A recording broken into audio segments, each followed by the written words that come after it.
আমাদের এই অবাক খবর চ্যানেলটি নতুন নতুন সব আপডেট নিউজগুলি নোটিফিকেশনের মাধ্যমে পেতে চাইলে শুধু সাবস্ক্রাইব করলেই হবে না, সাবস্ক্রাইব করার পর পাশে থাকা এই বেল আইকনে ক্লিক করুন। ধন্যবাদ।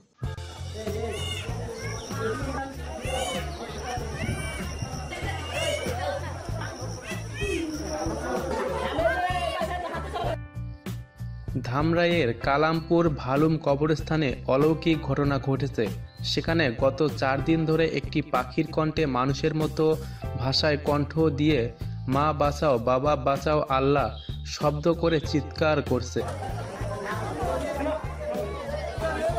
আমরা প্রথমে খবর পাইছি এখান থেকে আধা ঘন্টা আগে খবর পাইছি এবং অনেকে বলতেছে যে পাখিটা ডাকতেছে যে পাখির এই চিৎকার শব্দ ধামরাই উপজেলা সহ পার্শ্ববর্তী কয়েকটি উপজেলায় ছড়িয়ে পড়েছে। আল্লাহ বাঁচাও, মা বাঁচাও এরকম শব্দ মানে বলছে। তখন আমাদের একজন মোবাইল করছে যে ফোনে শুনছি আমরা, শোনার পর আমরা এখানে আর পাখিটি এক নজর দেখার জন্য প্রতিদিনই হাজার হাজার মানুষ ওই কবরস্থানের পাশে হুমড়ি খেয়ে পড়ছে। আবার অনেকে ওই পাখিটির ছবি ও কণ্ঠ ভিডিও চিত্র ধারণ করে। সাইকেল আসার পর পরবর্তী এখানে দাঁড়াইছি, তো ওনারা যেটা বলছে আমরা ঠিক এটাই শুনছি। বলছে যে আল্লাহ বাঁচাও, মা বাঁচাও, একেবারে স্পষ্ট শুনছি করছে।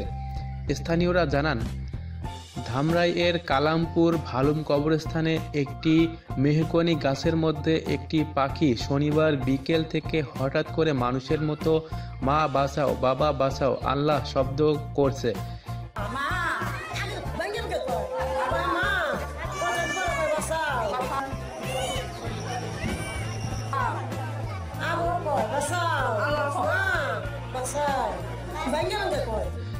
এ সময় ওই দিন বিকেলে এলাকার কিছু লোক এ কণ্ঠ শুনে হতবাক হন।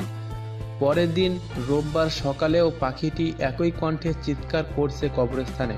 পরে প্রথমে এলাকা, পরে ধীরে ধীরে এ অলৌকিক খবর ধামরাই উপজেলা সহ পাশের আশুলিয়া, সাভার, সাটুরিয়া, মির্জাপুর ও নগরপুর এলাকার লোক মুখে ছড়িয়ে পড়ে। আর লোকজন বিষয়টি অবাস্তব মনে করে পাখিটি এক নজর দেখা ও ওই শব্দ শোনার জন্য ভালুম গ্রামের ওই কবরস্থানে আসতে থাকে। হাজারো লোক কবরস্থানের পাশে ভিড় করলেও পাখিটি কবরস্থান থেকে উঠে যাচ্ছে না এবং কণ্ঠও বন্ধ করছে না।